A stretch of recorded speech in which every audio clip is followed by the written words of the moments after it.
예. 최근에는 이제 학교 폭력도 좀 이렇게 변질이 되고 있다고 하는데, 예. 네, 학교 내에서 사이버 폭력으로 피해를 입는 학생들이 예. 늘고 있다면서요? 예, 그렇습니다. 최근 이제 학생들에 대해서 설문조사를 해보면 물리적인 돈 뺏기, 공갈, 폭력보다는 오히려 사이버 폭력이 요새 훨씬 더 많이 이제 유행하고 있다고 하는데요. 한 두 가지 사례를 들어보면 모 초등학교 5학년 여학생 얘기인데 그 친구가 어느 날 그러더랍니다. 학교에 너에 대해서 안티 카페가 개설이 돼 있다. 회원들이 한 30명 가입이 돼 있다.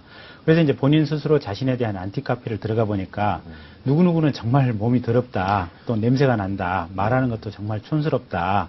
이런 애들은 우리 반에서 좀 쫓아내야 된다. 이제 이런 취지의 글들이 많이 올라가 있었고요.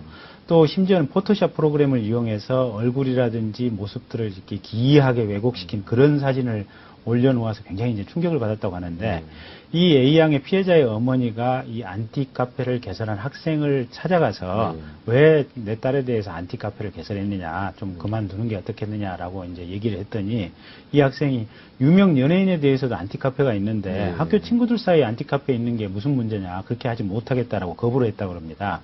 그래서 이제 어머니는 훨씬 더 큰 충격을 받았다고 하고요.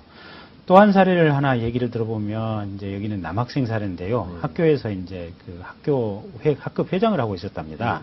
근데 이제 워낙 너무 열성적으로 학급 일을 하려고 친구들을 체근하다 보니까 친구들이 좀 싫어하는 마음이 생겨서 그랬는지 너는 우리 반 친구들이 다 싫어하고 있다. 너랑은 친구를 안 맺겠다. 이런 식으로 온라인 메신저상에서 계속해서 반복적으로 쪽지가 날라왔답니다.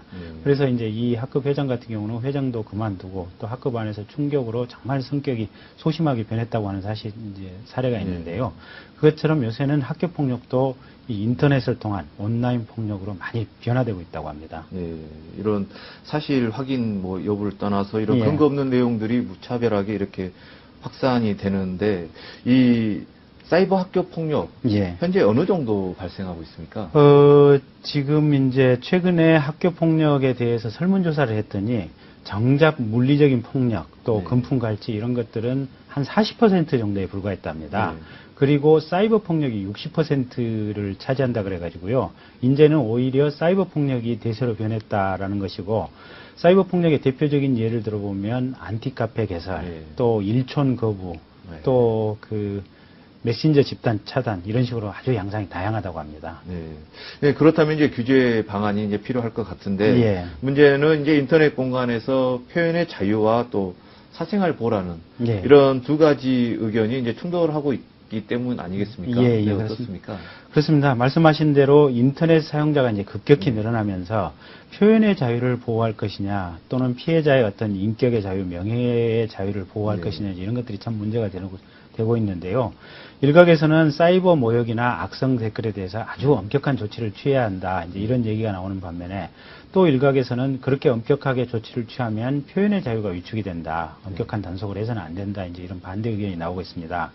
그래서 이제 결론적으로 말씀드리면 어떤 민간 기업 입장에서 자율 규제의 틀이 필요한데요.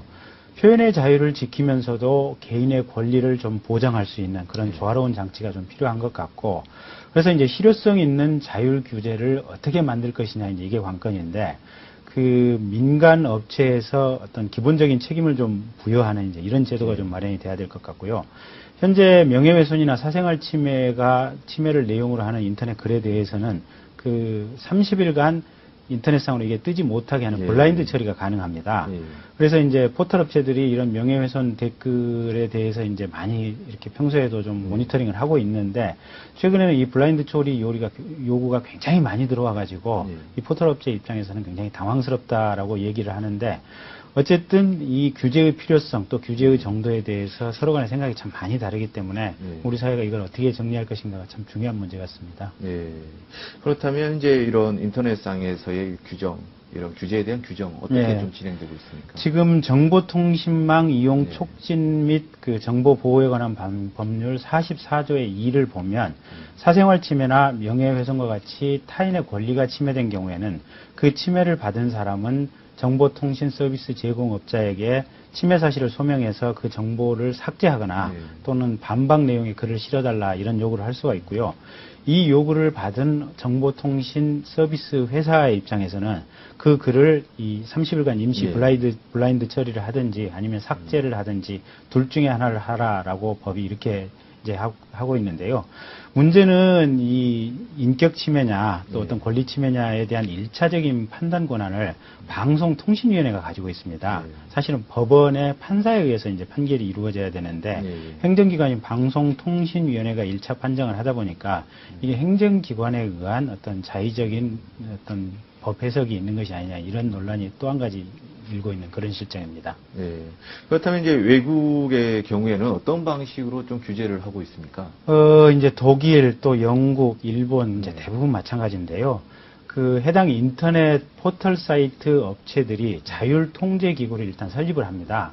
그래서 이 포털 사이트 업체들이 자발적으로 기금을 출연해서 이제 자율 통제 기구를 만들고 거기에 이제 변호사 또 학교의 교수 뭐 이제 어떤 여러 군데 전문가들을 모아서 정신과 의사들도 포함을 해서요.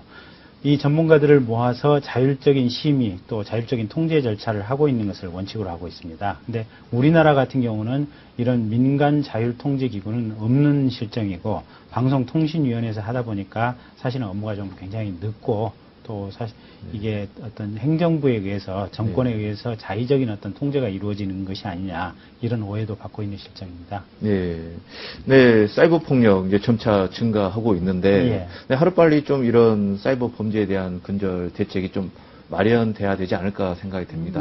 어떻습니까? 이제 지금 선거도 트위터 선거, 또 월드컵 응원도 트위터 응원. 이제 뭐 최첨단 이런 사이버 커뮤니티 시대에 돌입했다고 해도 과언이 아닌데요.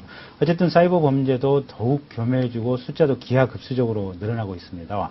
또 인터넷상에서 명예훼손이라든지 음란물 유포 이런 것들이 최악의 어떤 사이버 환경 재앙을 초래하고 있는 상황인데요.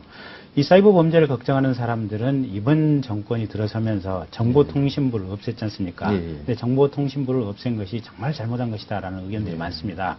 왜냐하면 정보통신부 정보윤리심의위원회가 그 전까지만 해도 이 사이버 범죄 또 사이버 환경 재앙에 대해서 잘 대처를 해왔는데 정보통신부가 없어지면서 그 기능이 방송통신위원회로 집중이 됐습니다. 근데 방송통신위원회에서 사람이 적고 또 일은 많다 보니까 이 일을 제대로 못하고 과부하가 걸렸는데요. 어쨌든 이제 그런 문제점이 지적이 되고 있고, 근데 가장 중요한 것은 개개인의 어떤 윤리의식, 전인 교육이 필요하지 않느냐 이제 그런 의견들이 많은데요. 한 사람 한 사람이 윤리의식만 철저히 가지고 있다면 이 사이버 문제는 그래도 걱정할 것이 아니지 않는가 이런 의견이 많습니다. 네. 개인 스스로가 이제 건강한 인터넷 문화를 좀 만들기 위해서 노력해야 한다는 그런 말씀이시죠? 그렇습니다. 건강한 인터넷 문화 조성을 위해서 무엇보다도 개개인의 실천 의지, 또 똑바른 인터넷 윤리 의지 이런 것들이 필요하면 그런 문제들이 다 해결되지 않나 그런 생각입니다.